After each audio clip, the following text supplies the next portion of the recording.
Ya, sesuai dengan peraturan Permendagri 77 tahun 2020 kalau tidak salah. Iya. Nah, terima kasih. Oke, dibantu sama Pak Tok. Kebetulan beliau ini yang nyusun RKA-nya BPKD. Ya silakan Pak Tok, silakan. Mohon izin untuk kami sendiri dalam penyusunan RKA. Pertama tentu harus kami lampirkan dalam RKBMD. Dalam ini RKBMD berpatokan terhadap renja atau usulan-renja yang disusun oleh SKPD. Nanti bidang aset akan melakukan asistensi. Kebetulan kalau kami di sini Pak, hampir seluruh pelayanan kami bersifat online. Jadi semua kami didukung oleh sistem. Jadi sistem otomatis yang memetakan semua itu. Termasuk nanti ketika SKPD dalam hal ini mengajukan usulan belanja modal untuk kebutuhan RKBMD, nanti akan disinkronkan terhadap KIP yang ada di SKPD itu. Jadi sistem kami sudah membaca untuk misalnya barang A itu sekian, jumlah pegawainya sekian, tentu agak tidak sinkron kalau dia mau menambah barang. Seperti itu. Jadi nanti akan terkoneksi dengan jumlah barang yang ada sekarang yang tercatat di KIP. Jadi kalau kami di BPKD ini kebetulan dari KIP A sampai KIP F itu terdata di kami. Dan setiap 5 tahun sekali kami lakukan sensus barang. Jadi nanti ketika sudah di ACC oleh bidang aset akan terdata ke sistem dan dilempar ke sistem SIMAK tadi keuangan yang kemudian digunakan oleh anggaran. Nanti ada asistensi dulu di bidang aset, kemudian persetujuan di anggaran untuk pengalokasian belanja modal akan dilakukan. Seperti itu kurang lebih. Ya, jadi saya tambahkan ya. Jadi sekaitan dengan itu, jadi kami sebenarnya di Badan Pengelola Keuangan Daerah dalam konteks menjalankan fungsi-fungsi pengelolaan keuangan dan aset sudah menerapkan aplikasi sebenarnya, sistem. Jadi tadi sudah disampaikan bahwa RKBMD kita itu, RKBMD dari beberapa SKPD itu by system, nginputnya by system. Nah pada saat dia mengusulkan barang, muncul KIP data barang yang dia sudah punya. Taruhlah misalnya ketika SKPD itu mengusulkan komputer, maka ada data pembanding muncul. Mereka sudah punya komputer sekian. Dan itu informasi itu yang akan dilakukan penelaahan oleh teman-teman di aset, apakah usulan pengadaan komputer itu masih relevan apa enggak. Karena informasi itu sudah muncul bahwa sekian komputer yang masih bagus, sekian yang rusak, sekian bla bla bla segala macam. Nah, aset akan mengeluarkan rekomendasi ini yang disetujui, ini yang tidak. Berdasarkan informasi yang ada di kartu inventaris barang. Jadi by system, Pak. By system. Terima kasih Pak. Saya lanjutkan sedikit. Apakah di sini dalam RKBMD-nya itu mencakup 5 item yang ada dalam Permendagri 19/2016 atau cuma item tertentu? Ya. Contohnya ada pengadaan, pemeliharaan, penghapusan, Pemindatanganan. dan pemindatanganan. Iya. Ketentuannya semua RKBMD dibuat. Dibuat 5 memang RKBMD, termasuk RKBMD pemindatanganan dan pemanfaatan. Cuman memang saat ini teman-teman masih fokus di RKBMD pengadaan dan pemeliharaan. Kalaupun ada SKPD yang mengusulkan pemanfaatan, pemindatanganan segala macam, itu juga biasanya ada tapi jarang. Jarang dimunculkan, tapi bisa jadi ada beberapa.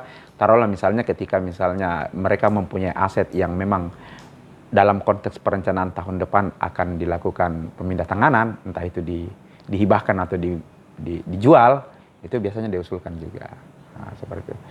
Seperti itu Pak. Tadi merasa penjelasan sudah ada sistem yang dibangun ya. Mungkin Bapak bisa menjelaskan bagaimana memastikan bahwa sistem ini berjalan dengan baik dan pemanfaatannya itu dilakukan secara baik. Bisa dijelaskan? Iya. Jadi terkait dengan sistem untuk interkoneksitas antara RKBMD yang dikelola oleh teman-teman di aset, RKA yang dibuat oleh teman-teman anggaran, dan renja yang dibuat dan dikonsolidasi oleh teman-teman Bapeda, ini kan perlu integrasi, sinkronisasi, karena dia harus inline. Nah kemarin itu memang memulainya agak ribet, Karena memang ini melibatkan platform sistem aplikasi yang berbeda. Tetapi bukan berarti itu tidak bisa kita lakukan. Jadi secara teknis, teman-teman IT yang ada di kami ini secara kontinu kita pertemukan bagaimana kemudian membangun integritas dari ketiga sistem ini supaya memudahkan dan saling mendukung, mensupport. Jangan sampai berbeda datanya. Jadi memang Pak, aplikasi ini karena berdiri sendiri-sendiri itu menjadi tantangan buat daerah. Sehingga dalam mengkonsolidasi dan mengintegrasikan ini memang butuh effort yang lebih ya. Meskipun sesungguhnya kita kan sudah punya SIPD ya. Tetapi SIPD kita yang ada saat ini belum mampu menjawab kebutuhan kita yang sekarang ya, karena mereka juga masih dalam tahap pengembangan. Jadi memang Pak, diintegrasikan ini barang. Jadi ketemu orangnya aset, orangnya anggaran, orangnya bebedah. Ketemu, duduk, bagaimana caranya kita bekerja by system. Jadi teman-teman itu begitu jadi RKBMD-nya muncul disetujui, RK-nya juga sama-sama kita bandingkan. Karena kan konsep pemeriksaan sekarang kan melihat apa yang diusulkan di RKBMD, apa yang diusulkan di RKA, apa yang ada di dokumen perencanaan di Renja. Ini konsistensinya seperti itu. Nah, memang agak memulainya agak sulit Pak, agak butuh integrasi. Mungkin sejauh ini seperti apa yang sudah berjalan ini, mungkin dapat diceritakan kepada kami sebagai bahan masukan kami terkait dengan sistem ini. Dia berjalan dengan baik itu seperti apa, tantangannya tadi seperti yang Bapak sebutkan bahwa ada effort lebih karena mempertemukan berbagai perangkat daerah. Itu baru bisa sharing ke kami bagaimana untuk bisa sistem ini bisa berjalan dengan baik dan pengendalian terhadap implementasinya itu seperti apa? Mohon izin. Jadi untuk sistem pengelolaan keuangan dan aset walaupun platformnya berbeda, tapi memang kemudahannya itu karena kami menggunakan satu penyedia. Jadi dalam hal sinkronisasi antara keuangan dan aset itu sebenarnya lebih gampang. Untuk pengelolaan keuangan sendiri dari awal penginputan, kalau dulu kita sebelum ada SIPD kan kita koneksi dengan Bapeda.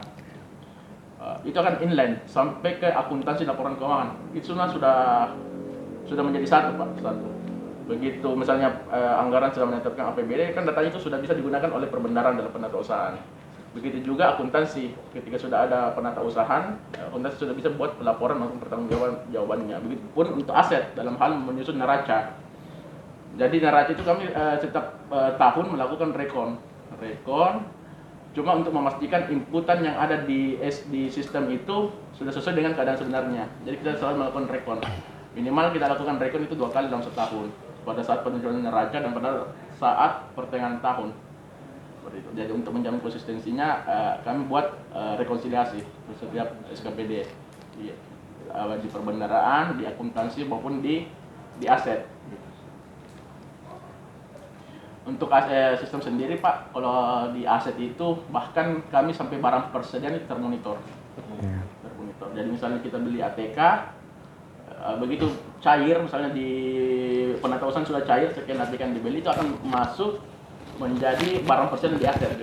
Begitupun keluar, jadi akhir tahun itu muncul ketika sudah kepastian terpakai berapa, misalnya masih tercatat berapa, nanti di laporan akhir pada saat inspektorat masuk itu sudah muncul sebenarnya barang-barang persediaan yang masih ada di SKPD.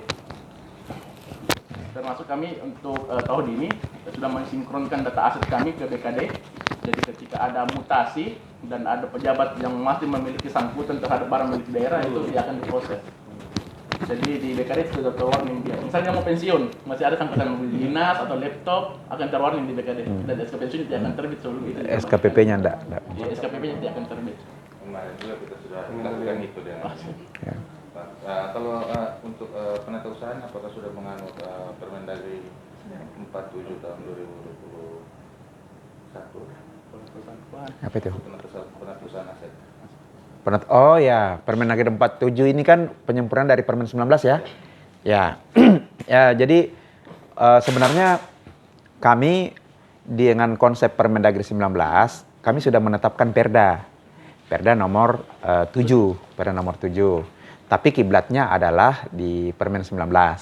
Terkait dengan perubahan permen itu mungkin sementara lagi dikaji apakah memang kita sudah, karena kalau saya tidak salah informasi yang saya dapat tidak terlalu banyak signifikan yang berubah dari Permen 47 itu.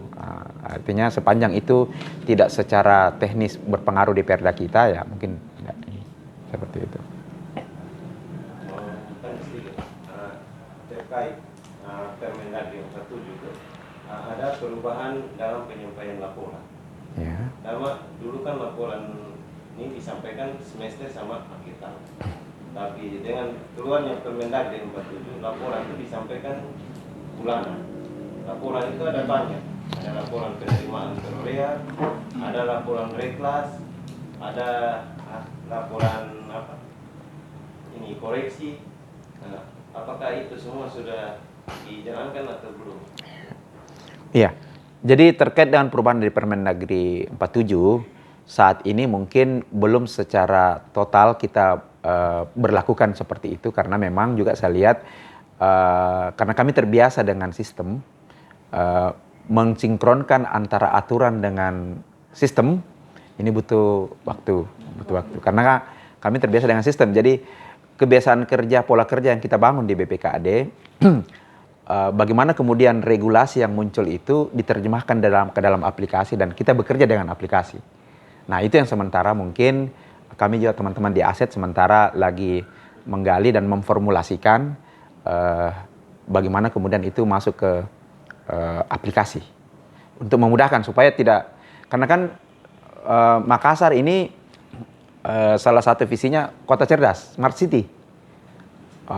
Smart city, jadi semua fungsi-fungsi pelayanan birokrasi, pemerintahan itu sedapat mungkin mengacu ke sana. Tetapi yang pasti bahwa memang ketentuan yang diatur dalam Permendagri 47 itu sedapat mungkin kita juga akan penuhi, tetapi mungkin masih bersifat konsolidasi dan secara bertahap kita laksanakan seperti itu. Terus mau tanya terkait tadi di aset lancar, apakah sudah diusul juga dalam RKPMD atau dia belum masuk dalam, hanya khusus modal saja? Apakah ATK juga sudah dimasukkan? Iya, kalau ATK sudah. Modal. Ya, kalau belanja modal pasti kan belanja modal pengadaan. Kalau aset lancar isinya sekarang agak banyak nih. Aset lancar ya kan. Kalau untuk yang pengadaan-pengadaan yang akan berujung kepada persediaan memang diusulkan. Ya. Seperti itu. Ada yang lain lagi? Saya ingin ditanyakan terkait dengan aset dari aspek sasaran dan pemanfaatan untuk pelayanan publik. Sebagai kata aset kan ada bergerak dan tidak bergerak. Nah ini bagaimana masyarakat publik bisa melihat akses mereka kepada aset-aset yang ada. Iya. Ini misalnya ada potensi tanah lahan yang milik Pemkot tapi tidak dimanfaatkan dimanfaatkan maksimal, kemudian ada pihak swasta atau masyarakat umum melihat itu sebagai potensi ekonomi. Bagaimana mereka bisa mengetahui itu? Apakah ada kanal-kanal informasi itu sampai ke mereka supaya mereka secara kompetisi juga bisa mendapatkan akses itu? Karena ini bagian dari keterbukaan juga untuk jangan hanya mungkin ada segelintir orang bisa menikmati aset Pemkot yang selama ini mungkin terabaikan. Oke. Saya ingin menanyakan mekanisme kanal-kanal informasi terkait dengan aset yang dikuasai oleh Pemkot yang nanti akan berhubungan dengan dinas pendapatan dan aset, dinas pendapatan ya. Oke. Berbeda mungkin dengan kami. Kalau kami pasti dinas pendapatan aset ya, jadi satu hal yang berhubungan. Dan kemudian yang kedua terkait dengan aset-aset yang terdistribusi di OPD. Nah ini kita bagaimana mekanisme untuk bisa melihat secara holistik semua aset-aset yang tersebar di OPD yang berkaitan. Mungkin itu. Oke, saya jawab ya. Jadi terkait dengan konteks pemanfaatan aset ya, bagaimana kemudian aset pemerintah Kota Makassar ini terpublikasi bahkan kemudian bisa dimanfaatkan dalam konteks menambah PAD. Nah, ini juga menjadi concern sebenarnya dari Korsubga KPK. Bagaimana kemudian aset yang dimiliki oleh Pemda itu bisa berkontribusi positif terhadap peningkatan PAD. Karena tidak bisa disangkal bahwa memang banyak kita punya aset dalam konteks misalnya seperti tanah ya, gedung, ini tidak termanfaatkan dengan baik ya. Nah, sebenarnya di aset ini kami sebenarnya sudah mengklaster dan memetakan ini aset, termasuk kalau saya tidak salah, mudah-mudahan sayangnya teman-teman aset saya baru WA ini, kita punya sebenarnya peta JIS terkait dengan aset. JIS ya, JIS ya. Dengan peta Kota Makassar kita bisa tahu titik-titik asetnya kita di mana. Dengan mengklik itu aset akan muncul aset ini bersertifikat luasnya sekian, sekarang dimanfaatkan oleh ini, terus muncul juga ini idle. Aset ini idle, kosong, belum dimanfaatkan. Kemudian aset ini misalnya lagi bermasalah, warnanya merah dia, dikuasai oleh pihak lain segala macam. Kita sudah punya untuk pemetaan terkait dengan aset. Nah, aset yang memang sifatnya idle, ini sebenarnya pertama langkah yang kita lakukan adalah mengkonfirmasi kepada SKPD. Apakah aset itu belum masuk dalam tahap perencanaan untuk dimanfaatkan oleh SKPD. Ketika memang SKPD tidak memanfaatkan, maka itu menjadi kewenangan di kami di BPKD, khususnya bidang aset, untuk menarik itu barang. Ditarik ke BPKD dan dilaporkan kepada Pak Wali, termasuk kalau misalnya aset itu punya nilai ekonomis, termasuk untuk dipublish untuk investor untuk dimanfaatkan dari sisi yang lain. Ada beberapa yang sudah kita lakukan seperti itu, tapi memang aset-aset yang memang sifatnya sangat strategis, taruhlah misalnya pulau, tanah yang memang sangat strategis, itu memang menjadi concern dari Bapak Wali Kota untuk kemudian ditawarkan kepada investor. Terus yang kedua, pertanyaan apa lagi yang kedua? Masalah apa? Integrasi antara OPD-OPD yang tersebar, kan asetnya tersebar di... Oke. Aset yang tersebar ini memang memang kondisinya seperti itu, tersebar dalam konteks baik itu secara fisik yang tersebar, tetapi dalam penyusunan laporan kami mengkonsolidasi semua SKPD dalam konteks melakukan pelaporan menggunakan aplikasi yang ada di kami, termasuk kalau sekarang itu, saya tahu ada ini, ada barcode nah ini, foto-foto, nah, biasanya ada. Jadi setiap pengadaan belanja modal yang baru oleh pengurus barang di setiap SKPD harus dia mengcapture, memfoto, diupload ke dalam aplikasi. Jadi aplikasi kita itu menampung foto ya, foto. Jadi kami punya database terkait dengan kondisi barang pada saat belanja modal itu diadakan dengan mengisi seluruh spesifikasi barang yang ada berdasarkan berita acara serah terima barang yang dia terima. Jadi kewajiban oleh pengurus barang pada nanti akhir tahun mengupload barang belanja modal yang baru, bukan cuma belanja modal, termasuk sumber aset yang dari hibah, ya, sumbangan segala macam yang sifatnya menambah aset yang kita punya. Jadi memang aplikasi yang kita punya betul-betul kami manfaatkan dan kami persyaratkan untuk seluruh SKPD masuk ke situ, laporkan ke situ. Seperti itu. Mau tambah sedikit, untuk kalau misalnya untuk barang bergerak itu bagaimana? Mobil misalnya. Mobil, kemudian misalnya mungkin agak spesifik ke permesinan, mesin-mesin. Iya. Mungkin ada pengelolaan alat apa? Ada PD-PD yang punya mesin-mesin perbengkelan atau apa? Bagaimana untuk penata usahanya? Bagaimana misalnya untuk masa pakainya dan lain-lain? Ya. Sejauh terkait mobil ini paling susah sebenarnya. Karena rasa memilikinya orang tinggi, apalagi mobilnya bergerak. Ya, makanya itu tadi kita sudah connect dengan, tadi sudah dijelaskan BKD untuk Randis ya. Terus satu hal yang kita buat juga dengan Samsat sebenarnya. Bahwa kalau ada orang bawa mobil dinas, terus mati platnya, harus mendapat rekomendasi dari bidang aset BPKAD untuk perpanjangan STNK. Kalau tidak diperpanjang oleh Samsat dan ditahan oleh polisi. Itu untuk menertibkan aset supaya mereka tidak bawa. Bukan cuman sekedar bahwa kemudian untuk yang pensiun, termasuk dia masih aktif tapi barang itu dia bawa ke SKPD lain. Ketika barang itu dia bawa ke SKPD lain, dia tidak bisa perpanjang STNK-nya, mati sendiri. Karena SKPD yang akan mengusulkan itu yang punya, yang ke Samsat. Mau tidak mau pasti dia akan melapor. Itu yang pertama. Yang kedua, untuk kendaraan dinas ini memang menjadi setiap tahunnya juga menjadi sampel oleh pemeriksaan oleh tim BPK. Dan untuk kebijakan sudah kayaknya 2 tahun ya kita tidak beli mobil ya. Kami di Makassar sudah tidak beli mobil 2 tahun. Untuk mobil jabatan ya. Kalau mungkin untuk mobil-mobil operasional iya, tapi untuk pejabat kita tidak beli. Sembari sebenarnya kita mendorong bagaimana kemudian kita melakukan penjualan aset untuk kendaraan dinas yang sifatnya sudah memang secara ekonomis tidak memungkinkan. Sebenarnya arahnya adalah kita akan melakukan sewa sebenarnya, tetapi kondisi barang yang kita adakan juga masih bagus ya. Mungkin saya tidak tahu, mungkin tahun keberapa kita akan masuk ke sana. Untuk kita tidak sudah moratorium untuk beli randis untuk kendaraan dinas jabatan. Seperti itu.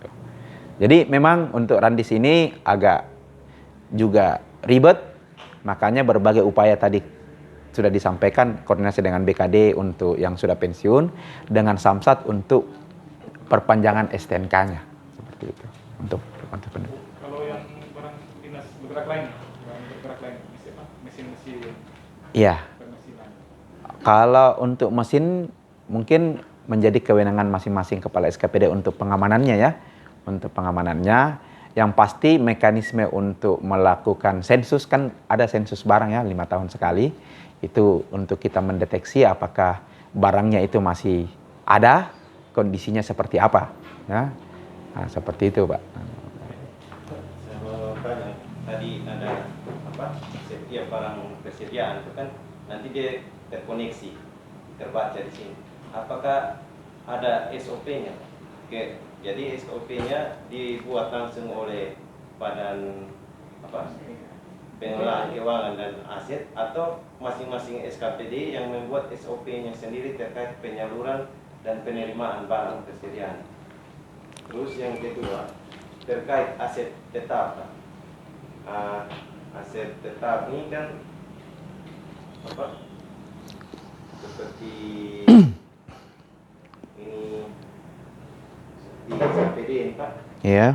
Apakah itu tuh wajib dia membuat SK pemegang barang seperti laptop?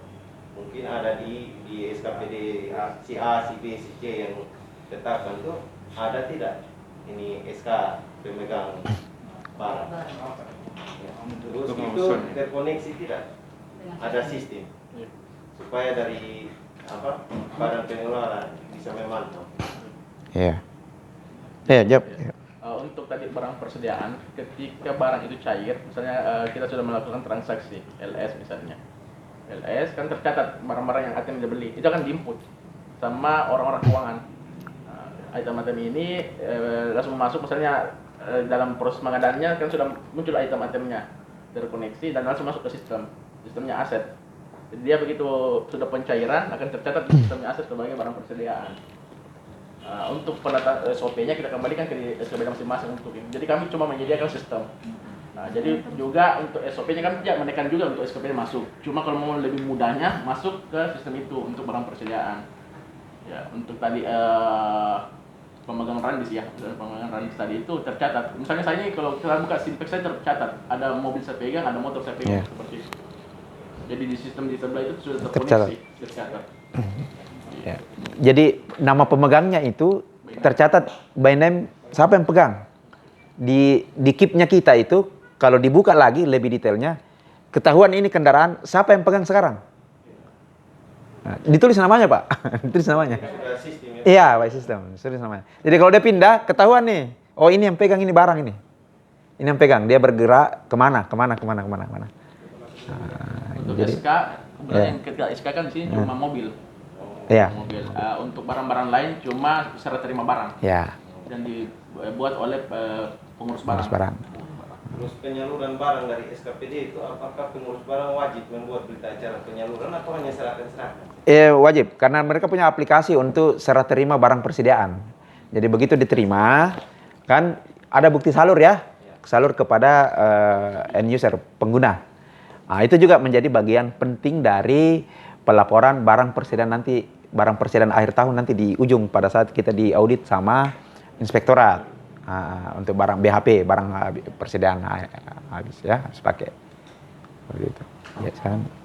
Terima kasih. Yang saya mau tanyakan menyambut tadi yang tentang aset dengan sistem. Apakah kan setiap tahun pasti sistem ini aset itu mengalami penyusutan? Iya. Berarti itu sistem itu juga sudah langsung otomatis setiap tahun nilai aset itu berubah. Iya. Nilai ya. Iya, betul. Nilainya pasti berubah. Update setiap tahun pasti sudah otomatis berubah. Iya. Iya, betul. Jadi yang menghitung penyusutan di sini, saya tidak tahu kalau di tempatnya Bapak, biasanya kan ada beberapa daerah yang menghitung penyusutan itu di bidang akuntansi. Kalau kami yang hitung penyusutan itu bidang aset. Berdasarkan kebijakan akuntansi. Jadi penyusutan kan dihitung berdasarkan kebijakan akuntansi, berdasarkan umur ekonomis dari sebuah aset kan, kapan dia bernilai nihil nanti. Meskipun bernilai nihil bukan berarti manfaat ekonomisnya juga nol, kan tidak mesti harus seperti itu. Jadi kami menggunakan aplikasi Bu, jadi langsung Otomatis. ya pakai ada metode ya yang digunakan terkait dengan bagaimana menghitung penyusutan. Ada metode yang kita gunakan.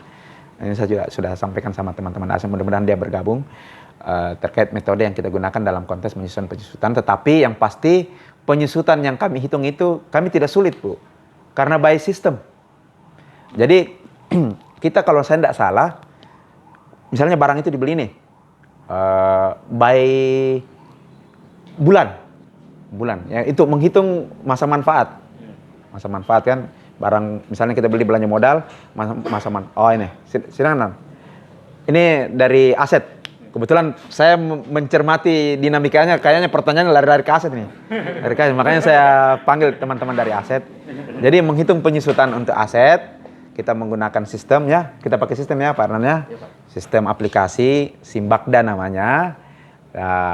Berdasarkan pada saat kita terima barang, kalau tidak salah, di situ dihitung awal ya, berdasarkan BAST ya, berita acara kita terima barang, situ mulai jalan argonya nih, berdasarkan umur ekonomis dari setiap barang yang kita sudah tetapkan. Dari situ dihitung penyusutannya per hari, per bulan, per tahun. Jadi by system Bu, ya by system, langsung muncul nilainya. Begitu. Termasuk dalam penghapusan.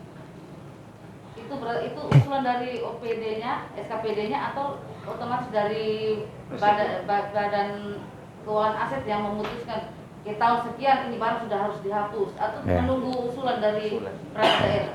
Ya, silakan Pak Arnan. Ya, silakan jawab Pak.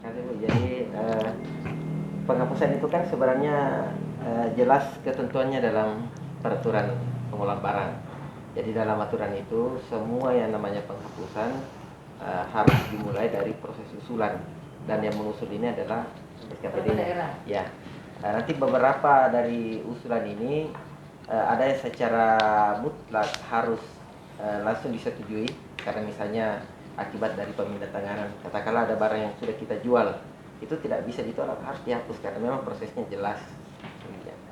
Ada beberapa juga yang mesti dilakukan proses penelaahan dulu, tetapi pada intinya semua diawali dari usulan SKPD dan nanti keluar persetujuan baru dilakukan penghapusan. Ya, jadi intinya Bu, meskipun SKPD mengusulkan, yes or no-nya tetap di kita ya, persetujuan untuk menghapus. Ya, jadi tidak mesti serta-merta bahwa dia usulkan ya udah dihapus, enggak. Tetap ada, kalau tidak salah teman-teman aset, bahkan penelahannya itu bukan cuma sekedar administratif, bahkan fisik ya turun, dia cek ke bawah.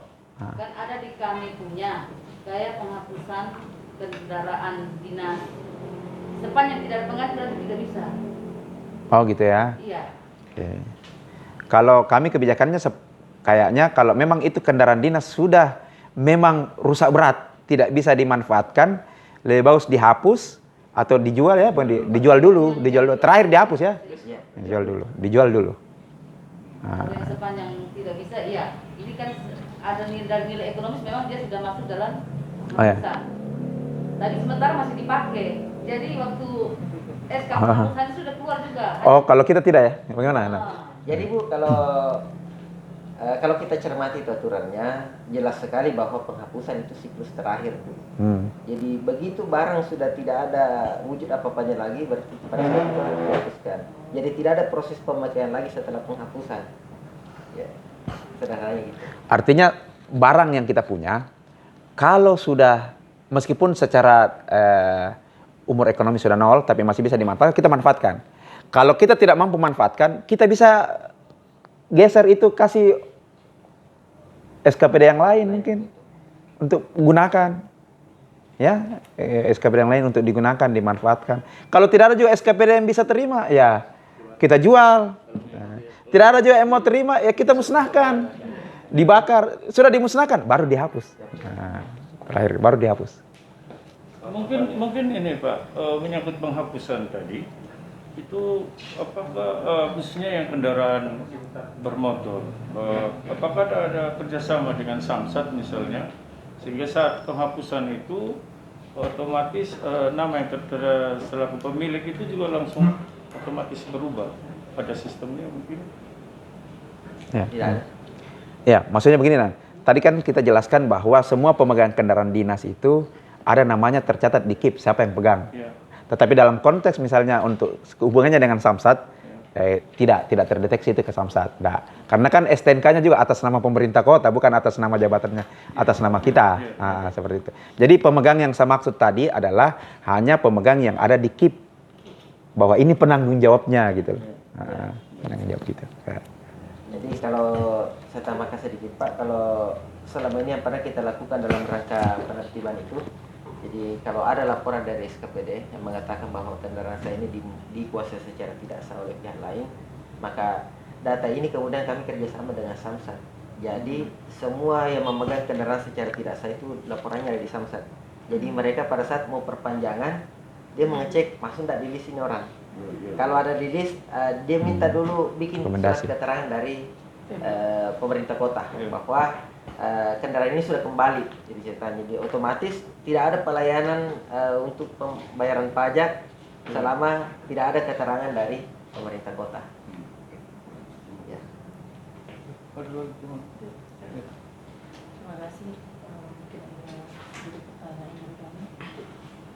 Tadi dikatakan bahwa pelayanan di daerah itu selain SKPD di bidang keuangan aset daerah menggunakan sistem yang masih RKBMD untuk sistem ya untuk pengadaan dan pemeliharaan. Mungkin pertanyaan kami, apakah ada evaluasi sejauh mana efektivitas dari aplikasi ini atau sistem ini, dan kedepannya pengembangannya selain untuk keuangan aset daerah yang ini, apakah ada pengembangan untuk ekstern seperti kepada masyarakat atau? Kalau selama ini Bu, sistem ini kan sebenarnya sangat luas ruang lingkupnya. Jadi RKBMD itu hanya bagian kecil yang kita kembangkan di dalamnya. Satu hal positif dengan adanya RKBMD kemarin, pada saat SKPD merencanakan untuk melakukan pemeliharaan, maka semua itu terukur bahwa barangnya harus ada. Kalau misalnya ingin memelihara gedungnya harus nyata bahwa ada gedung yang dipelihara. Ketika ingin melakukan pemeliharaan terhadap kendaraan, objek kendaraan itu harus ada. Dia harus tunjuk. Dia harus listnya. detail. Makanya ini yang itulah keunggulannya melakukan perencanaan dengan berbasis RKBMD. Kemudian secerita sedikit bahwa dulu ini bahkan sempat saya anggap pernah lebih sempurna dari yang sekarang. Karena sebelum kita menggunakan SPD, aplikasi ini terintegrasi dengan dua aplikasi lainnya. Yang pertama aplikasi perencanaan di Bapeda, kemudian aplikasi penyusunan anggaran. Nah, ini runtut. Jadi kalau kita melakukan penelahan terhadap RKBMD, maka salah satu ketentuan dalam regulasi itu harus mempedomani renjang RKPD. Nah, kalau tidak muncul di RKPD-nya, maka otomatis tidak akan bisa. Dan ini sistem terintegrasi, tidak akan salah. Begitu juga kalau nanti tahapannya masuk ke penyusunan anggaran, maka yang tidak ada di RKBMD otomatis tidak akan muncul di RK. Itu saya bilang. Tetapi setelah kita harus menggunakan ICPD, integrasi ini kita tidak bisa gunakan lagi. Jadi sebenarnya kita mundur sebenarnya kalau pakai SIPD karena SIPD tidak mampu mengikuti inovasi yang ada, kondisi tidak bisa. Kita dipaksa masuk ke sana sementara dia tidak mampu menjawab kebutuhannya kita.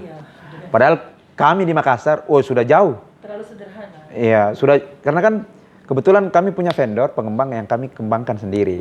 Termasuk tadi misalnya ada regulasi nih. Kebiasaan kami ini di BPKD begitu keluar Permendagri kita telaah. Bagaimana kemudian Permendagri ini kita terjemahkan masuk ke sistem.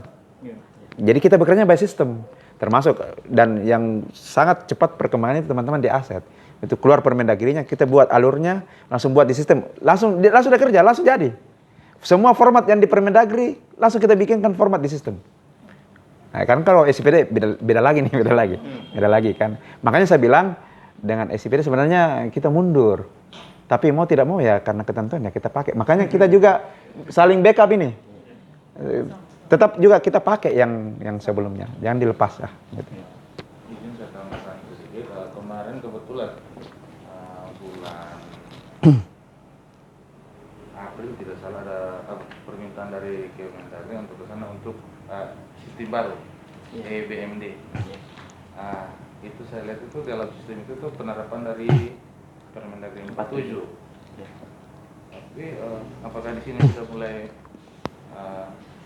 mulai bukan menggunakan tapi sudah mulai membuat ancang-ancang untuk sementara Pak. Jadi dalam KAK pengembangan aplikasi ini itu sudah masuk. Ya. Kenapa kami tetap berupaya mempertahankan sistem ini Pak? Artinya ranah yang disiapkan oleh Kemendagri itu kan masih ranah penatausahaan, pembukuan, inventarisasi dan pelaporan. Belum ke RKBMD-nya, belum ke hal-hal yang kita kembangkan secara khusus. Contoh yang terakhir kita kembangkan itu Pak, ada aplikasi yang terintegrasi dengan BKDN. Pegawai yang akan pensiun, pegawai yang akan pindah, tidak akan dilayani administrasinya kalau pengurus barang menambahkan namanya menguasai barang. Jadi sistem BKD langsung membaca itu. Sehingga kalau itu mau diselesaikan maka dia harus kembalikan barangnya. Kepala SKPD-nya membuat pernyataan bahwa yang bersangkutan tidak menguasai barang kami lagi. Dia upload itu, kemudian kalau misalnya ini katakanlah tingkat kelurahan, maka kelurahannya mengupload itu di sistem. Di kecamatan membaca sistem bahwa lurahnya sudah membuat ini, sudah ada keterangan dia bisa baca scan-nya itu, cara tangan lurah dan selesai di situ aset juga baca. Setelah ada usulan saya baca di notifikasinya aplikasi, saya lihat sudah ada surat pernyataan camat misalnya mengatakan bahwa ini sudah tidak menguasai lagi, maka saya approve, barulah BKD memproses. Jadi itu tambahan yang kita mulai lakukan awal tahun ini. Memang saya lihat EBMD itu dia cuman masih standar, terlalu standar. Kelebihannya dia duluan start pakai format baru karena dia rancang lampirannya. Karena sudah tidak ada KIP lagi kan? Ya. Namanya saja juga jadi kibar. Tidak format lagi. Selalu begitu. Ganti menteri, ganti dirjen. Mau tanya Pak, terkait penilaian barang. Contoh gedung bangunan ini kan ada nilai buku kan tiap tahun biasa penyusutan nilai bukunya berapa ya. Pada saat kita mau rehab itu kan nanti kesulitan dia kapitalisasinya apakah mengikuti nilai buku atau dilakukan ulang penilaian oleh tim penilai. Jadi penilaian itu Pak ada 3 fungsi di regulasi. Yang pertama penilaian dalam rangka pemanfaatan, kemudian penilaian dalam rangka pemindahan dan yang terakhir penilaian dalam rangka penyusunan neraca. Kaitannya dengan penatausahaan kayak mau rehab gitu, paling implikasinya itu hanya ke penatausahaan Pak, ke neraca. Jadi kita tetap menggunakan nilai perolehan.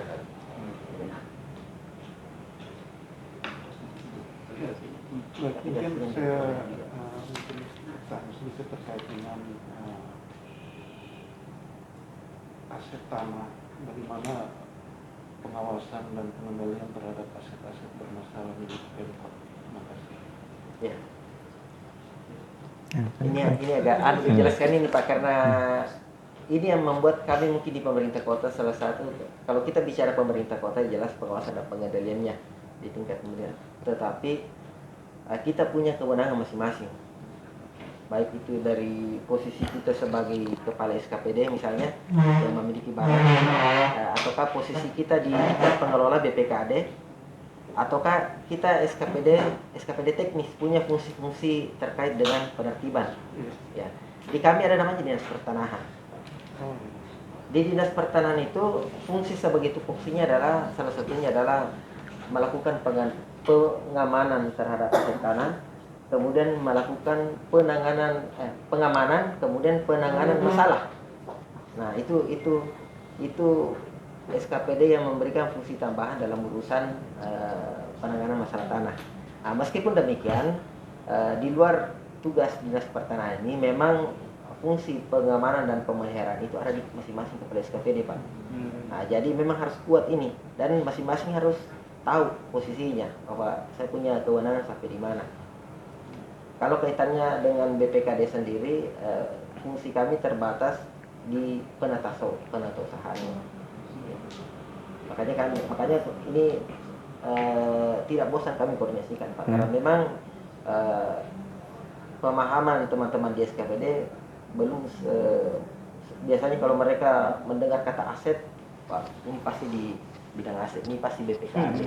Padahal kalau kita mau baca itu aturan jelas sekali yang mana bagiannya BPKD. Ya, jadi yang dimaksud tadi dinas pertanahan bukan BPN ya, bukan BPN. Iya. Ya. Memang semalam sempat saya browsing cari informasi terkait dengan kebetulan saya dari Biro Hukum Serda Provinsi, kami juga menangani berbagai gugatan sengketa yang dilakukan oleh masyarakat terhadap aset-aset milik pemerintah provinsi. Sehingga saya coba cari informasi terkait dengan sejauh mana penanganan persoalan hukum terhadap aset milik Pemkot Makassar ini. Ya. Kalau sejauh ini mungkin bisa share informasi saya dengan kami. Kalau penanganan sengketanya itu seperti apa tuh yang bisa diinfokan ke kami? Kalau sifatnya litigasi, Pak, ya, sudah pasti bagian hukum di depan. Tetapi kalau non litigasi itu penanganannya biasanya ditangani langsung oleh dinas pertanahan mengenai permasalahan itu. Tetapi 2-3 tahun terakhir kami dari intervensi KPK ini kemudian mendorong ada bantuan hukum dari Jaksa Pengacara Negara. Ya, JPN. Kami sempat juga dilakukan pengawalan. Itu apakah dilakukan ada MOU atau perjanjian kerjasama mungkin dengan kejaksaan kejarian? Ya. Saya tidak. Ada kayak ada MOU. Ada MOU-nya. Wali kota yang bersurat. Bahkan kemudian SKK pakai SKK ya? Apa istilahnya SKK ya? Surat. Jadi diawali dengan permohonan Ya, bantuan hukum, Pak. bantuan hukum. Kemudian nanti terbit SKK-nya. Ya. Kuasa Khusus untuk penanganan aset. Ya. Dan memang kerja-kerja kejaksaan itu ada kayaknya juga hasilnya karena ada beberapa yang gugatan yang dimenangkan, ada dimenangkan oleh JPN ya, menjadi prestasi juga untuk teman-teman kejaksaan ya, mendampingi Pemda. Ya, selamat.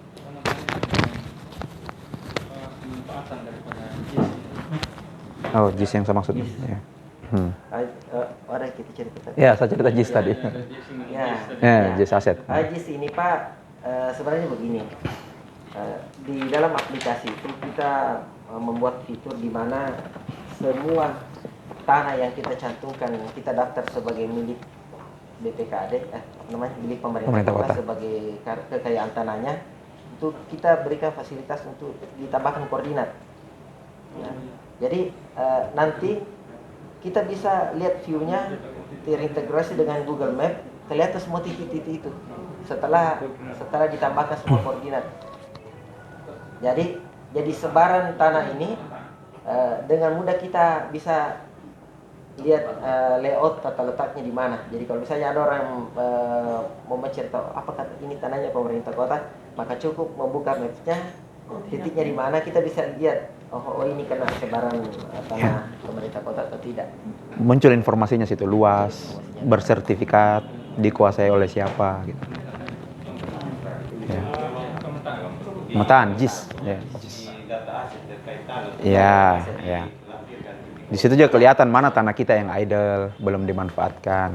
Gitu. Diisi ya, diisi. Mungkin menyambung pertanyaan tadi, apakah tadi sistem di situ sudah terintegrasi dengan War Room?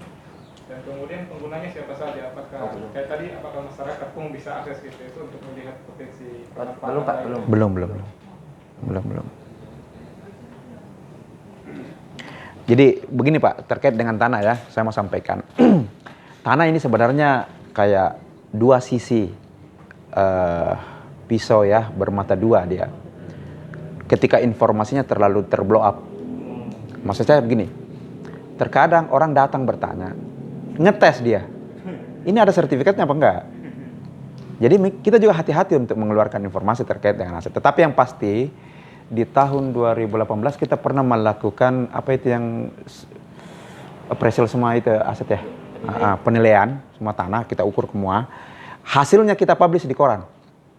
Jadi koran Fajar, semua media yang di lokal di Makassar, semua aset tanahnya pemerintah Kota Makassar yang jumlahnya 20 sekian triliun, kita publish ada 2 lembar kayaknya itu di koran. Tanah ini kita publish di koran. Itu sekaligus menjadi informasi untuk publik bahwa ini loh tanahnya pemerintah kota. Ini loh tanahnya pemerintah kota, asetnya sekian dengan segala macam kondisi yang ada. Entah itu bersertifikat, tidak bersertifikat, tapi kita tidak munculkan itu. Informasi bersertifikat tidak bersertifikat kita tidak munculkan. Karena itu tadi, orang sering datang, lihat, tanya, dia ngetes. Oh, tidak ada ternyata ini punyanya Pemkot. Kita gugat yuk. Lepas lagi. Karena kan persoalan Pemda itu di aspek legalitas. Mungkin teman-teman dari bagian hukum banyak bersentuhan begitu. Orang nanya-nanya apa sama dia ngetes itu. Ngetes. Makanya kami juga sangat hati-hati meskipun informasi itu harus kita publish tetapi tetap dalam proses prinsip kehati-hatian.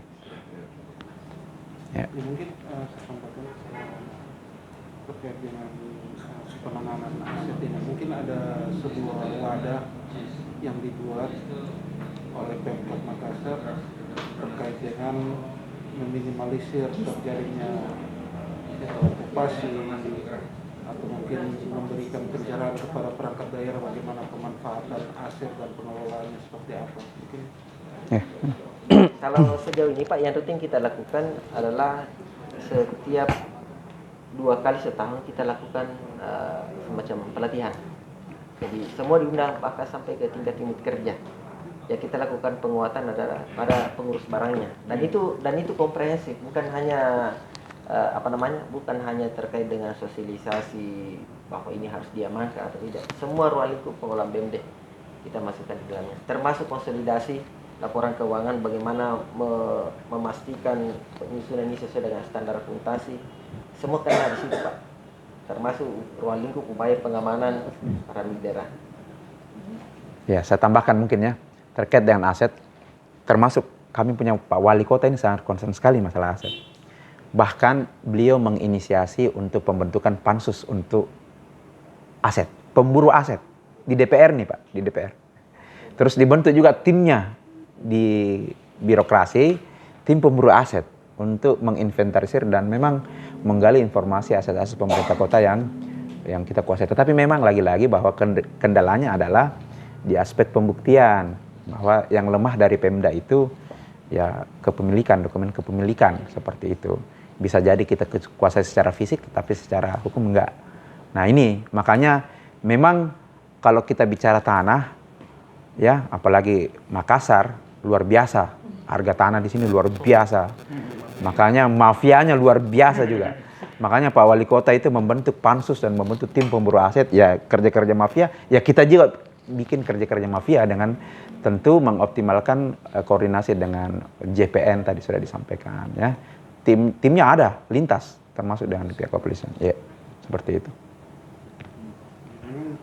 Kita juga di Pemprov juga baru tahun kemarin kita bentuk tim itu, kebetulan dengan Firman dari Badan Pendapatan dan Aset, kita ada bentuk tim pengelolaan, pemanfaatan dan pengamanan aset daerah itu dari bergerak tidak bergerak. Jadi sudah ada beberapa aset yang masih dikuasai oleh pensiunan Ya. yang kita tertibkan dan juga beberapa kendaraan-kendaraan yang kita tarik kembali. Memang tim itu tidak tahu tahun ini berlanjut ya. Rencana tahun ini lebih dikhususkan ke kendaraan roda 2 sama aset-aset di kabupaten kota. Kalau kita aset di kabupaten kota itu tersebar di beberapa pulau saja, jadi itu yang agak membuat kita. Memang kalau bicara terkait dengan pembuktian, saya kira ini masalah klasik. Di negara pun begitu. Kita lakukan di Karibosi kemarin. Ya. Di negara pun begitu. Beberapa aset kita yang strategis, Ya. yang kalah tapi sampai saat ini belum dilakukan eksekusi kan. Gitu. Aturan kita kan tidak Betul. boleh melakukan eksekusi terhadap barang milik negara atau daerah. Jadi, Ya. kemarin memang saya sharing sedikit, kita sempat kalah, kemudian pada saat mau dilakukan eksekusi, kita shock terapi pengadilan. Kita buat surat penolakan Eksekusi. melakukan eksekusi. Alasannya? Misalnya ke Koros, karena ini barang sudah tercatat sebagai aset daerah. Oh, karena alasan tercatat doang. Tercatat dan Hmm. sudah bersertifikat. Oh, sudah bersertifikat. Iya, Tapi kalah di pengadilan. kita kalah. Itu tadi. Oh, sertifikat kalah. Sudah pegang sertifikat atau kalah? Ya, Iya. memang agak unik juga ya. Saya mengikuti beberapa informasi terkait dengan sengketa aset milik pemerintah daerah. Jadi saya kira memang seperti yang saya mengamini apa yang tadi Bapak sampaikan bahwa ini mafianya gila. Ya. Mafia. Gila. Ya, gitu. Apalagi kita di Labuan Bajo ini kan daerah Ya. tujuan wisata baru. Bulan kemarin saya dari sana, Pak. Bulan aja. Itu nilai tanahnya gila dan Ya. mafianya juga Ya. luar biasa di sana. Itu ada aset kita yang sampai saat ini memang belum dilakukan eksekusi. Ya. Tidak ada keberatan juga Pak dari yang penggugatnya karena mereka kan Penggugatnya juga mendiamkan. Tapi putusan pengadilannya bersifat ingkrah final. Oh, ingkrah ya. Tapi belum dilakukan. Eksekusi. Jadi, waktu pengurusan terkait dengan izin pariwisata dan lain sebagainya ke Pemkab Manggarai Barat. Ya, Manggarai Barat. itu tidak Keluar. dikeluarkan. Oh iya, artinya biar aja lu menang tapi izinnya saya Iya, kasih keluar. Karena aset masih Ya, tercatat, sehingga secara hukum kan kita yang menguasai. Iya, makanya pemerintah udah boleh kalah, negara udah boleh kalah. Ya, negara udah boleh kalah. Jadi surat kita ya bahwa itu masih tercatat dalam aset. Sama di BPR itu, kalau dia maunya kasih keluar IMB-nya. Yang BPR. Ya, memang langkah-langkah seperti itu harus mafia, Pak. Harus mafia. Tapi kalau kami karena kan kami kelasnya pemerintah kota ya Pak ya, aset kami yang bermasalah itu sebagian besar penyerahan dari Fasum Pak, dari pengembang yang beralih fungsi dimanfaatkan orang lain ya. Karena kan memang kami di pemerintah kota kami punya hak untuk 30% dari Fasum-Fasos itu diserahkan ke Pemda. Nah ini yang banyak bermasalah, Fasum-Fasos yang beralih fungsi dikuasai oleh macam-macam. Nah, gitu. Teman-teman masih ada yang oh iya. Ini provisi 4 tahun WTP 2020 dan ke belakangnya. Tentu ada peran dari SDM dan juga dari aturan dalam hal ini SOP-nya. SDM kaitan dengan implementasinya. SOP yang ini tadi sudah di-accept, kita kembali ke pembenaran dulu. Oke. Tentu itu salah satu peran inti juga ya. Iya. Agar bisa tercapainya WTP ini. Oke. Apakah di Kota Makassar SOP yang diterbitkan dan dilaksanakan oleh SDM ini memang sampai dengan 2022 ini masih sama dari yang tahun sebelumnya itu, ingat ada WTP, apakah masih sama, masih relevan sampai saat ini atau sudah ada perubahan? Yang kedua, ini pada perbendaharaan, apakah SOP itu pada sistem pembayaran sampai dengan realisasinya itu juga masih relevan semuanya, sehingga kalau 4 tahun yang lalu cukup berhasil, namun tahun kemarin WDP ini apakah ada perbaikan atau bagaimana sehingga bisa tidak WTP lagi? Iya. Oke Pak, saya jawab. Jadi kemarin itu kita dapat opini WDP, persoalannya ada fraud di satu SKPD. Ada fraud di SKPD, tapi penggunaannya itu bukan terkait dengan itu. Penggunaan uang panjar ini. Makanya hati-hati di panjar. Panjar di SKPD ini. Nah, fraudnya di situ Pak. Ada fraud di situ, dan sementara kami sudah meraih WTP 4 kali, kemudian standar pemeriksaan itu dinaikkan. Dia tidak akan mentolerir ada fraud di SKPD sekecil apapun itu. Rp1 pun itu. Tidak boleh ada fraud. Tidak boleh ada fraud di situ. Artinya fraud itu ada uang yang tidak bisa dipertanggungjawabkan. Ada fraud di situ. Itu yang dia tidak toleransi oleh teman-teman dari BPK. Karena memang standar pemeriksaan itu ketika dia kasih naik terus ya, standarnya. Itu yang pertama. Yang kedua terkait dengan SOP ya.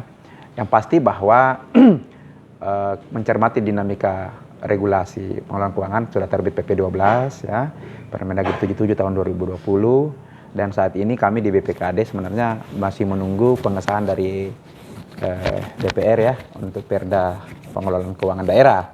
Setelah itu kita akan menyusun SOP, sistem dan prosedur pengelolaan keuangan.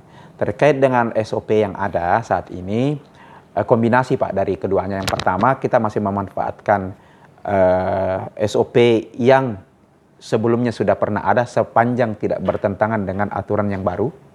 Ya. Terus ada hal yang baru langsung kita mengacu langsung kita terapkan. Langsung kita coba terapkan, termasuk dalam konteks misalnya kan regulasi terkait pengadaan barang dan jasa yang mempengaruhi kelengkapan dokumen pencairan ini juga berpengaruh. Nah, biasanya langsung kita update di situ, sambil menunggu proses untuk secara besar nanti kita atur regulasinya terkait dengan sistem dan prosedur ketika Perda kita memang sudah ditetapkan seperti itu. Jadi tahapnya sekarang ini kita kombinasi dari keduanya. Nah, karena biasanya juga teman-teman dari auditor memakai standar itu, standar yang aturan yang baru. Kalau tidak ada yang atur ya kita merujuk ke Permendagrinya langsung. Nah, seperti itu. Nah. Terus berikut Pak, tadi saya dengar semuanya by sistem. Untuk realisasi keuangan pasti terkait pembayaran itu semua teraplikasi sistem. Nah, apakah pada tataran realisasi belanja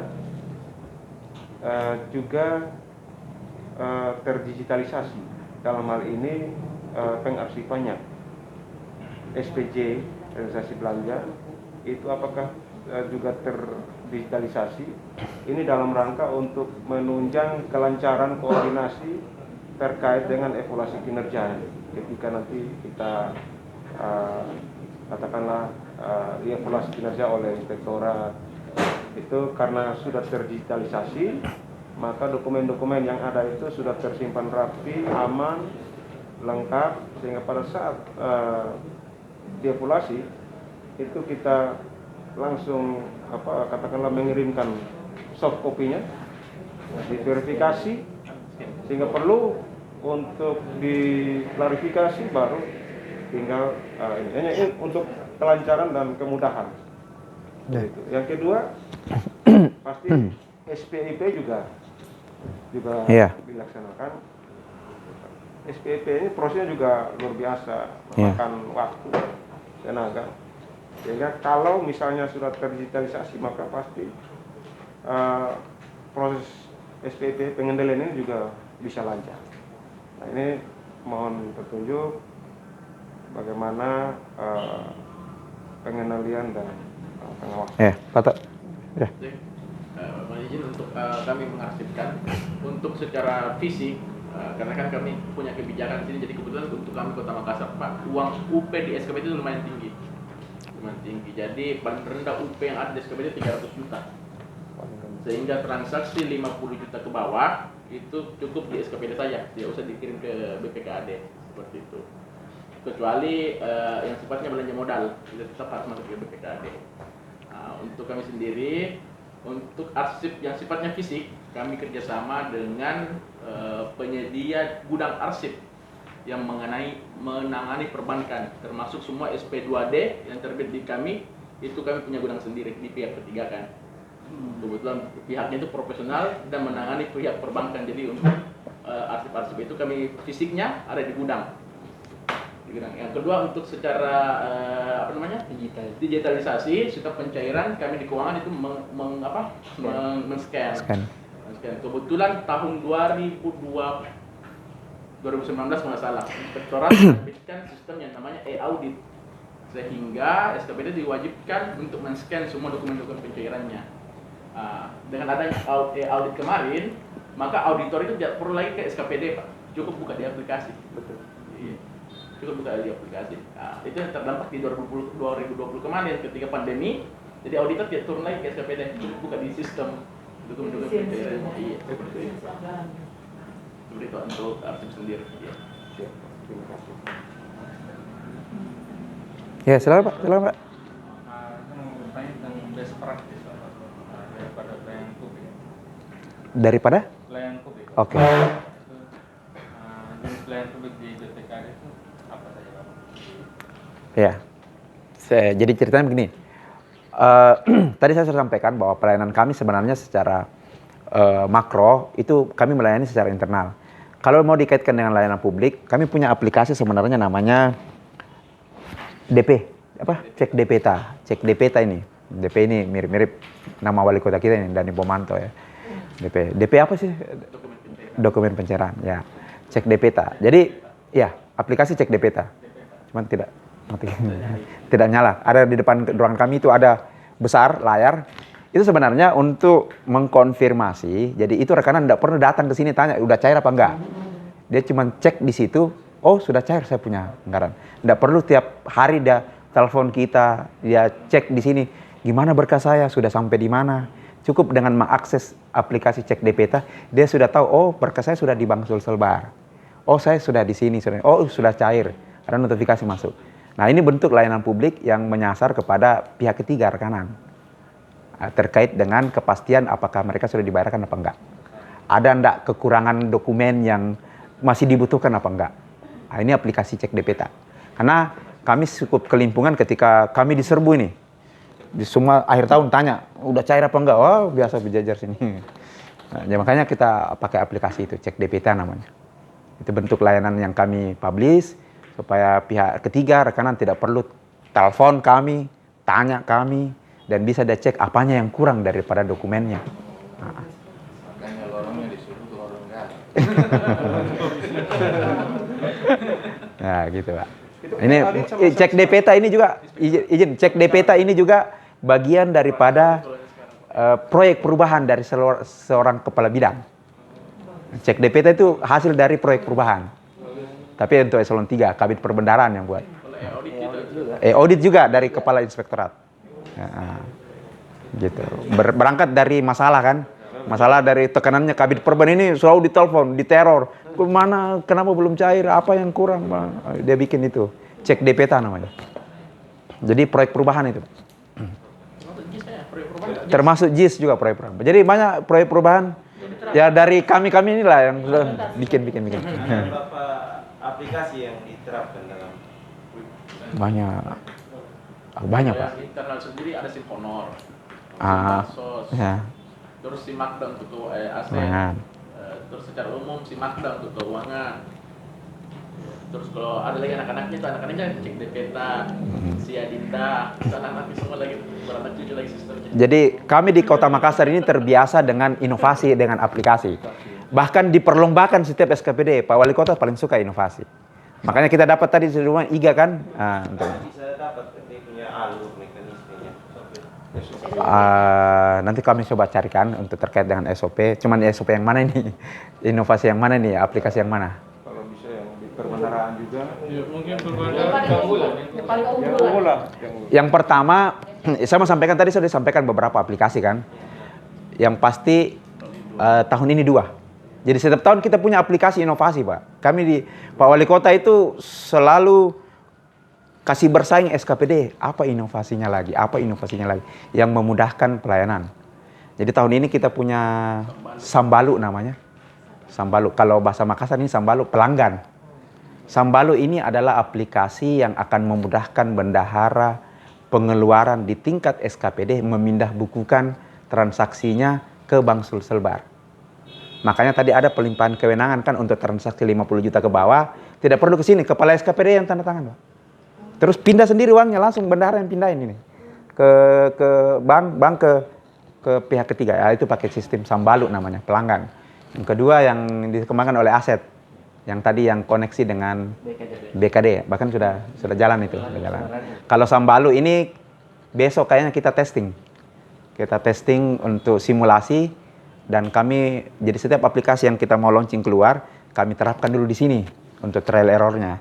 Jadi besok rencananya kita mau simulasi untuk bagaimana melihat, diuji dulu dah secara internal. Untuk cek DPTA saya tidak tahu, mudah-mudahan karena masih ada alurnya, karena kabitnya ini sekarang jadi kepala inspektorat. Yang pencetusnya sudah jadi kepala inspektorat sekarang. Nah, gitu. Nanti coba kita carikan bisnisnya, proses bisnis. Kalau di sini kan tapi kalau Sambalu tadi yang saya katakan tadi 50 juta ke bawah kita tidak menggunakan SPM. Namanya Pakai SPB namanya. Surat pemindah bukuan. Dengan aplikasi Sambalu nanti ketika dia cuma tanda tangan digital. Kalau selama ini SPB itu masih dibawa ke Bank Sulselbar, walaupun dalam kami tapi dibawa ke Bank Sulselbar. Nanti tidak ada lagi berkas ke Bank Sulselbar. Ketika sudah diverifikasi di sistem cashless, paperless. Begitu PA bendahara setuju, uang akan langsung pindah. Tidak lagi berkas-berkas. Oke. Langsung terus rekanannya dapat notifikasi. Uangnya sudah masuk. Sudah masuk. Masih ada lagi teman-teman yang mungkin bisa di... Dan yakin dan percaya aplikasi itu belum ada di SIPD, Pak. Jauh itu SIPD, jauh. Makanya kalau kami ketemu sama kementerian baru bicara SIPD, aduh, tertinggal, jauh. Oh, maka udah jauh. Kami udah mikirnya kemana-mana ini, udah link kemana-mana kita ini. Untuk mempermudah layanan transaksi perbankan, keuangan, ya. Menarik untuk penerapan aplikasi-aplikasi ini. Katanya tahun ini rencananya 2. Berarti tahun sebelumnya kan ada? Ada. Nah, bagian dari pengendalian atau pengawasan bahwa aplikasi ini tetap berlanjut. Kemudian apakah ada pengembangan? Misalnya kan kalau ada aplikasi ini kan dikasih 01 dulu. Diuji ada pengembangan ditambah lagi, naik lagi grade-nya 02, naik juga. Nah, mekanisme pengendalian dan pengendalian yang memastikan bahwa aplikasi itu terus berlanjut. Gitu. Tidak sampai misalnya kan panas-panasnya ketika kita misalnya ada FTP begitu, panas ini tahun pertama, tahun kedua, tahun ketiga hilang. Apalagi kalau misalnya yang mencetuskan itu sudah pindah. Kalau pergi ke tempat yang bisa memperkuat ya dia akan memperkuat itu. Mungkin tiba-tiba aplikasinya hilang lagi begitu. Ya, kayaknya itu tantangan deh untuk pengembangan aplikasi ya. Biasanya kan seperti itu. Terkadang berganti orang, dia mau bikin inovasi lagi baru. Padahal sudah ada yang perlu dikembangkan. Memang itu menjadi sebuah tantangan. Tetapi yang pasti bahwa aplikasi yang ada di kami, di BPKAD, sepanjang dia memang mendukung kelancaran aktivitas pekerjaan kita pakai, Pak. Kita pakai.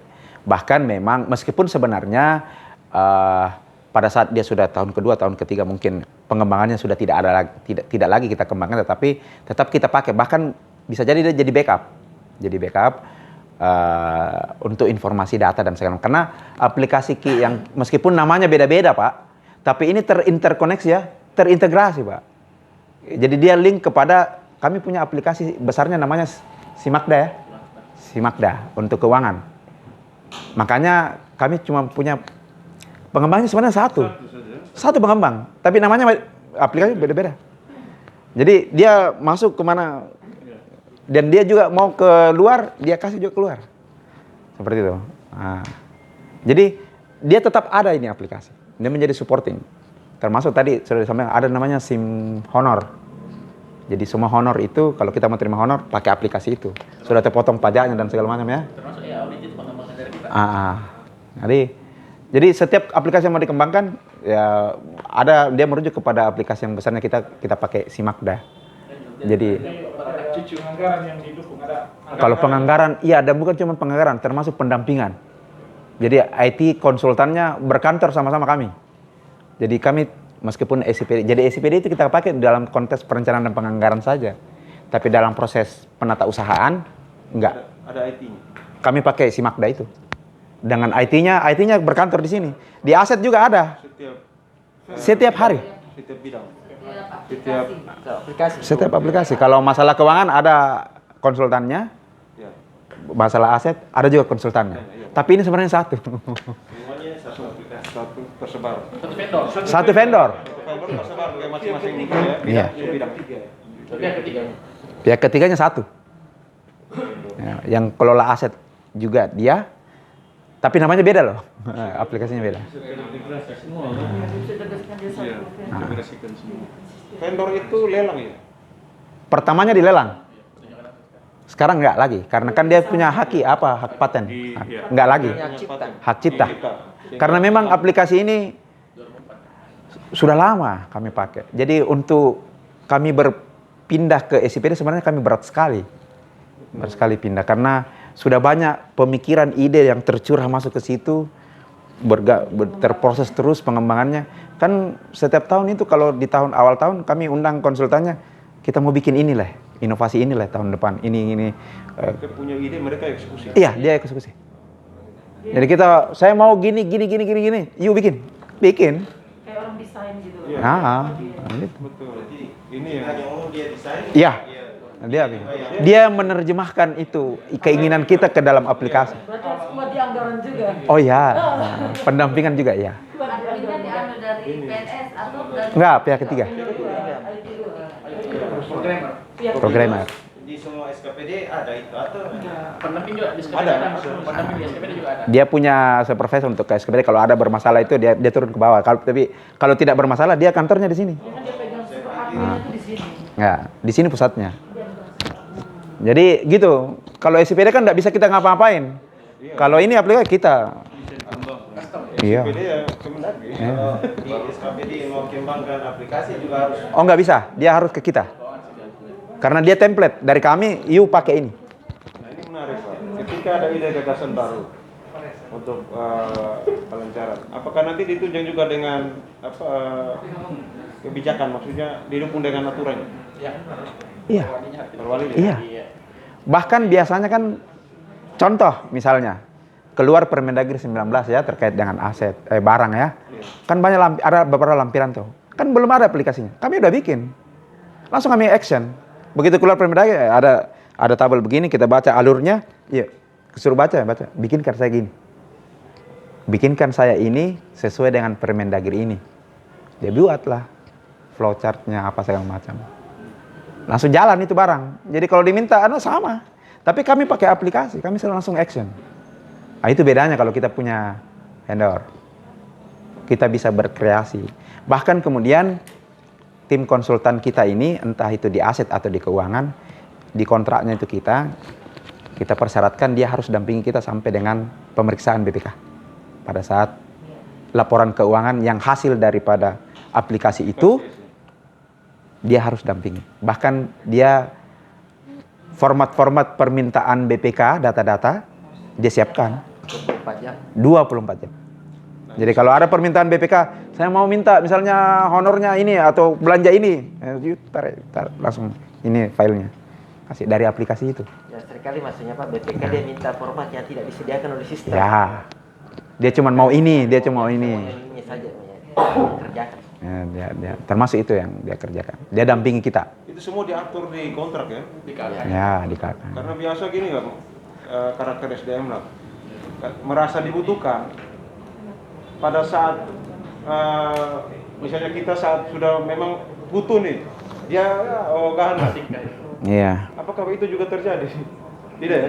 Kalau ini komitmen. Pak, bahkan sebelum mengikat kontrak dia sudah jalan terus. Iya. Contoh misalnya, saya mengikat kontrak nanti bulan ini sampai akhir tahun. Jadi Januari, Februari, Maret itu kan tidak ada kontrak. Jadi Januari Dia sudah kerja.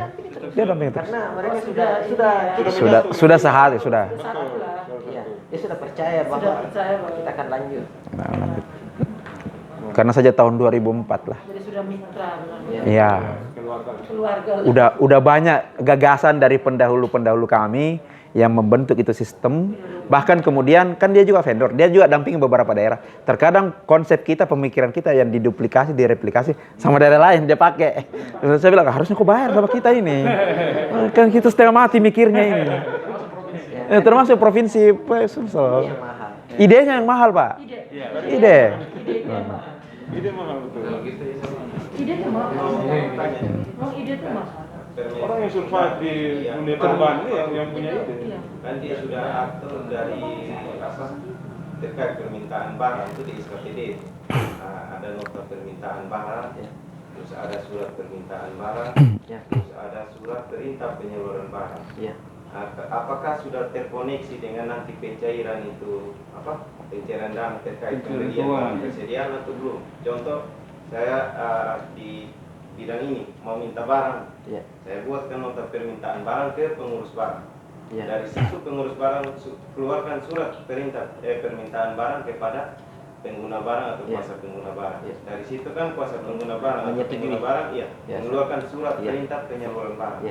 Apakah itu nanti terkoneksi sehingga pada saat yang apa pencairan uang persediaan ke rekanan A, rekanan B, rekanan C atau belum? Kayaknya belum. Kalau itu kayaknya belum, Pak. Artinya kemarin sistem untuk pengadaan barang habis pakai yang di BSD ya. Artinya penginputannya tetap di aplikasi, nanti itu masuk tetap terintegrasi untuk pencairannya. Tetap terintegrasi pencairannya. Cuma integrasi yang untuk pengurus barangnya adalah mengambil data. Jadi misalnya pada saat ada belanja, jadi tidak usah capek-capek menginput rincian barang lagi karena dia langsung integrasi semua barang yang dibelanjakan, dia tinggal tambahkan detail kalau ada merek apa dan sebagainya. Ya, jadi pasti klop, tidak perlu ada salah catat kurang jumlah, pasti sama dengan nilai-nilainya. Baru sampai itu, Pak. Kemudian tadi untuk permintaan barang itu sudah bukan di ranah pencairan lagi, Pak. Ini kan ceritanya barang digudangkan dulu. Nah, begitu ada. Nanti ranahnya pengurus barang setelah dibayar apa dan sebagainya, barangnya ada, urusan distribusi baru jadi. Baru jalan tadi prosesnya seperti itu. Ada yang butuh barang sudah, kemudian pengurus barang membuatkan daftar, disetujui surat persetujuan, keluar barang. Baru keluar barang. Jadi semua formatnya sudah ada semua. Kan ada saya alami, kan ada pengurus barang dia gudang ini tidak ada. Jadi barang itu langsung masuk keluar. Nah itu bagaimana di sistem ini mau mengontrol? Kalau sistem ini kan sebenarnya, Pak, hanya media. Kalau misalnya kebetulan di SKPD tidak ada gudang, ya bagaimana kita yang menganalogikan lemari itu sebagai gudang apa saja di tempat penyimpanan yang pasti kalau memang gudangnya ada. Oh begitu. Oh ya, aku pengen. Pikir sudah jelas itu. Ya, saya pikir sudah jelas. Jadi yang dimaksud itu Pak Yus itu medianya yang disiapkan, yang lainnya itu tetap di ini. Masih ada lagi yang kaitan dengan pengawasan dan pengendalian terhadap ini? Cukup ya. Baik. Siap. Bandi dan Iya. teman-teman, kami sangat bersyukur, berterima kasih bahwa hari ini kita bisa bertemu, kita bisa berdiskusi, dan bahkan kami dapat banyak ilmu dari bapak-bapak di sini untuk yang bisa menjadi ide bagi kami untuk mengembang setelah kami kembali dari sini, bisa kami kembangkan di organisasi pemerintah daerah kami masing-masing. Apalagi menyangkut pengawasan dan pengendalian terhadap di bidang keuangan dan aset. Mudah-mudahan saya yakin dari sini kita banyak dapat ilmu. Tapi Bapak ada beberapa hal lagi yang mungkin kami bisa minta bantuannya. Kami copy flash mungkin tentang visi misi organisasi, struktur dan lain sebagainya untuk kami lengkapi dalam laporan kami di daerah kami. Jadi nanti secara formal Iya, nanti sama Kasubag Perencanaan ya. Komunikasinya lewat Pak Firly. Hah? Ada kan Didin? Oh, jadi lurah Pak Didin. Oh.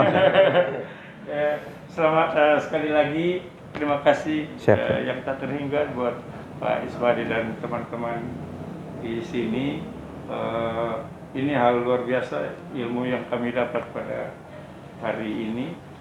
Kiranya apa yang kami dapat ini berguna bagi kami dalam implementasi di daerah kami, dan doa kami juga buat Bapak dan jajaran di tempat ini, juga Pak Wali Kota dan Pak Wakil Wali Kota. Kita doakan semoga Kota Makassar ini semakin smart dalam pengelolaan pemerintahan dan kemasyarakatan. Sekali lagi terima kasih. Selamat siang. Siang, ya. Ya, saya ucapkan juga terima kasih sudah memilih Kota Makassar dan terlebih lagi lokusnya di BPKAD. Senang bisa kita sharing terkait dengan beberapa apa-apa hal yang sudah kami lakukan di Makassar. Tentu bisa jadi belum juga secara penuh sempurna, tetapi yang pasti kami di Kota Makassar di bawah kepemimpinan Bapak Wali Kota selalu digugah untuk berinovasi, Pak. Itu selalu berinovasi, bagaimana kemudian memecahkan masalah itu dengan inovasi. Nah, itu yang menjadi tantangan kita, bahkan diperlombakan di tingkat SKPD untuk terkait inovasi. Dan untuk itu kami juga senang bisa berbagi, termasuk mudah-mudahan nanti kita bisa ke Labuan Bajo. Saya dari sana Pak, luar biasa Labuan Bajo, di Manggarai Barat ya Pak ya, Manggarai Barat luar biasa, cukup eksotik ya tempatnya. Saya kira terima kasih dan salam dari Kepala BPKAD. Beliau juga saat ini lagi mendampingi BPK, belum sempat berhadapan dengan teman-teman dari Provinsi NTT. Terima kasih. Wabillahi taufiq wal hidayah. Assalamualaikum warahmatullahi wabarakatuh. Selamat siang. Ya.